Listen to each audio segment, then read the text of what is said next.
Thanks for watching. Don't forget to like, comment, share and subscribe to Mufti Tariq Masood, famous scholar.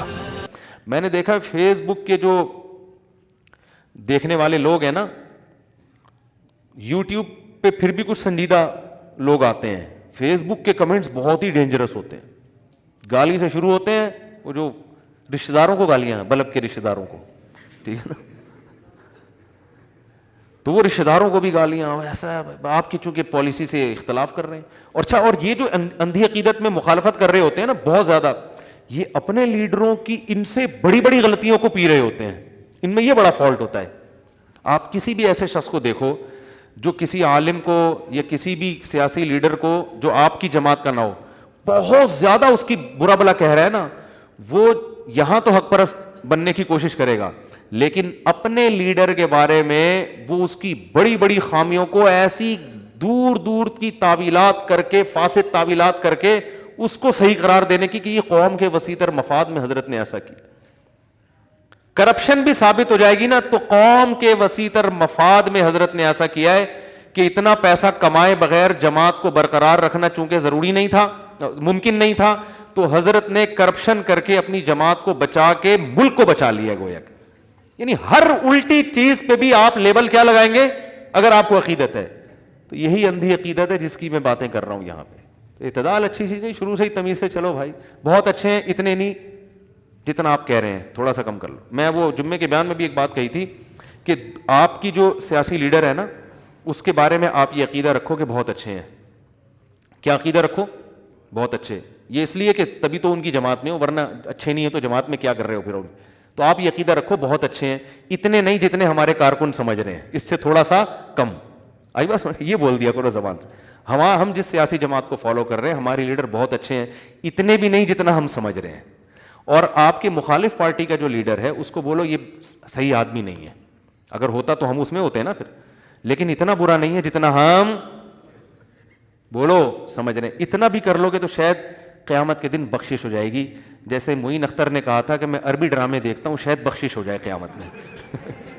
اللہ کہے گا تو English بھی دیکھ سکتا تھا, تو ہندی ڈرامے بھی دیکھ سکتا تھا جہاں اتنی بے حیائی تھی, اور عربی ڈراموں میں بھی سنا ہے بڑی بے حیائی ہوتی ہے, لیکن چلو عربی سے محبت کی وجہ سے دیکھ رہا ہے. بخشش کہیں فتویٰ نہیں دے رہا میں بخشش کا آپ ڈرامے دیکھنا شروع کر دیں, ایک مثال دے رہا ہوں. معین اختر کا پروگرام آتا تھا نا, تو اس میں پوچھا گیا کہ آپ کیا کرتے ہو دبئی میں, اس میں کہا عربی ڈرامے دیکھتا ہوں, شاید بخشش ہو جائے اسی سے قیامت کے دن. تو میں بھی اچھی تعویل کر کے کہہ رہا ہوں کہ اگر آپ اتنا عقیدہ رکھ لو کہ میرا جو لیڈر ہے وہ اچھا ہے, اتنا نہیں جتنا ہم لوگ سمجھ رہے ہیں, 2 نمبریاں بھی بہت ہیں, کچھ اتنے بھی نیک نہیں ہیں, بہت کچھ ہے, الٹا سیدھا بھی بہت چل رہا ہے, ٹھیک ہے نا. چلو چل رہا ہے, سبھی چلا رہے ہیں تو انہوں نے بھی چلا لیا, ٹھیک ہے نا, ٹھیک ہے نا. جہاں سب کے اتنے چترول قیامت میں لگ رہے ہوں گے, 2-4 ان کے بھی لگ جائیں گے, ٹھیک ہے نا. بس یہ سوچا کرو. اور سامنے والے کے بارے میں جو آپ کے اپوزیشن میں جو آپ کے مخالف ہے اس کے بارے میں کہ یار یہ برا آدمی ہے, اتنا نہیں جتنا ہم کہہ رہے ہیں, اس سے تھوڑا سا کیا ہے کم ہے. تو یہ سیٹنگ اگر آ جائے نا تو بہت حساب کتاب کیا ہو جائے گا, اچھا ہو جائے گا. تو خیر, ام لہم شرکاء فلیاتوا بشرکائہم ان کانوا صادقین. اللہ فرماتے ہیں کیا ان کے شرکاء ہیں تو وہ لے آئیں ہمارے سامنے, ہم بھی دیکھ لیں کون ان کو قیامت کے دن بخشوائے گا. ذرا لائیں تو صحیح نا, کوئی کون ہم سے زبردستی کون بات منوا سکتا ہے. ام لہم سلم یستمعون فیہ فلیأتی. کیا ہے بھائی قرآن کی آیت یار, یہ میں روز ہر دوسرے دن فجر میں یہ تلاوت کرتا ہوں یہ سورت میں. ام لہم سلم یستمعون فیہ فلیأتی مستمعہم ان کانوا صادقین. کیا ان کے پاس کوئی سیڑھیاں ہیں جہاں چڑھ کے یہ اللہ کی باتیں سن لیتے ہیں, ان کو پتہ چلتا ہے کہ اللہ نے میرے بارے میں کہا ہے کہ یہ جنت میں جائے گا اور اس کے بارے میں کہا ہے کہ یہ جہنم میں جائے گا, اور کرائٹیریا انہوں نے خود حق اور برائی کا بنایا ہوا ہے. تو ان کے پاس تو کوئی دلیل نہیں ہے. جب ان کے پاس نہیں ہے تو جس جبریل اور جس فرشتے کے ذریعے ہم جو کلام کر رہے ہیں اسی پر ایمان لے آؤ, وہی دلیل ہے. تو آگے جو آیت ہے, نئی آیت شروع ہو رہی ہے, بس میں اس کو شروع کر دیتا ہوں تاکہ اگلے ہفتے ہمارا بیان اگلی آیت سے چلے آگے, ورنہ پھر یہ 6 مہینے یہی آیت چلتی رہے گی. تو آگے اللہ تعالیٰ کا ارشاد ہے کہ یوم یکشف عن ساق ویدعون الی السجود فلا یستطیعون.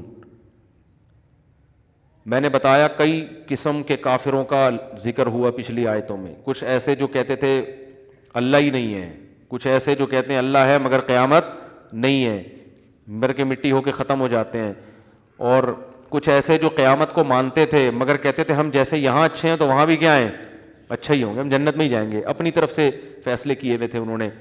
تو اللہ نے فرمایا کہ ان کا قیامت کے دن حال یہ ہوگا, کیونکہ ان میں سے بہت سے منکر ہیں, بہت سے ہماری دلیل کو دلیل نہیں مانتے. تو فرمایا کہ کل قرب قیامت میں جب اللہ یکشف عن ساق اپنی پنڈلی کو ظاہر کرے گا. یہ کیا ہے, ایسی آیتیں متشابہات میں کہلاتی ہیں. تو اس کا جو اسلاف کا عقیدہ اس بارے میں کہ اللہ نے پنڈلی کا لفظ استعمال کیا, اس کی کیفیت کیا ہے یہ اللہ ہی جانتا ہے, ہمیں اس کی بحث میں پڑھنے کی اجازت بولو بھائی نہیں. اللہ اپنی ایک صفت کی تجلی ظاہر کرے گا, اللہ اپنی زیارت کروائے گا, اپنا دیدار کروائے گا. تو قرآن میں اللہ تعالیٰ فرماتے ہیں یوم یکشف عن ساق ویدعون الی السجود, ان کو پھر سجدے کے لیے بلایا جائے گا.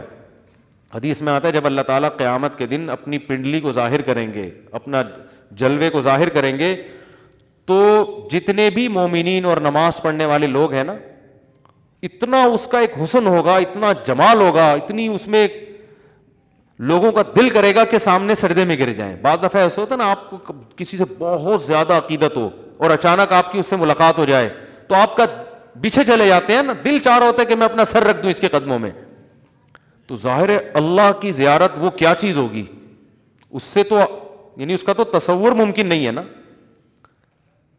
موسیٰ علیہ السلام نے کہا تھا نا اللہ میں تجھے دیکھنا چاہتا ہوں, تو پہاڑ پہ ذرا سی تجلی تھی اور موسیٰ علیہ السلام جیسے مضبوط دل بے ہوش ہو گئے تھے. یعنی اللہ کے جمال کو برداشت نہیں کیا جا سکتا.